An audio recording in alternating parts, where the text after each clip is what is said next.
여러분, 안녕하세요. Assalomu alaykum hammaga. Qilaysizlar? Yunimida?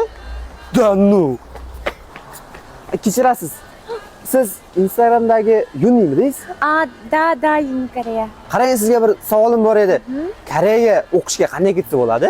Kechirasiz, hozir rosa shoshib o'tdim-da. Keyinroq gaplashamiz, sog' bo'ling. Rasmga tushib olaylik, hech bo'lmasa. Oy. Allo? Allo, Yuni, assalomu alaykum. Va alaykum assalom.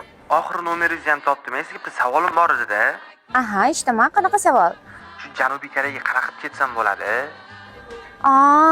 Kechirasiz, hozir men ish bo'yicha uchrashuvga kelgandim-da. Keyinroq gaplashamiz, sog' bo'ling. Telefon qilib yuboraman.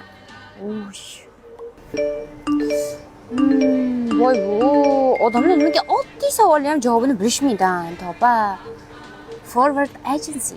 Hozirgi kunga qadar yuzlab o'quvchilarni Janubiy Koreyaning eng nufuzli universitetlariga 100% grantgacha bo'lgan holatda o'qishga kirgiza olgan eng ishonchli kompaniyalardan biri. Sizda atigi IELTS 5.5 yoki TOEFL 2 bo'lsa bo'ldi.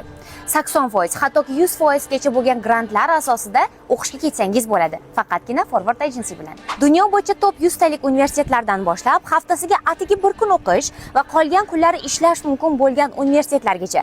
Qaysi birini tanlash esa aynan sizga bog'liq. Menimcha Koreyaga qanday qilib ketsam bo'ladi degan savollarga eng o'rinli javob topildi. Forward Agency Koreyaga ketishingizda eng ishonchli tanlov. Allo. Assalomu alaykum.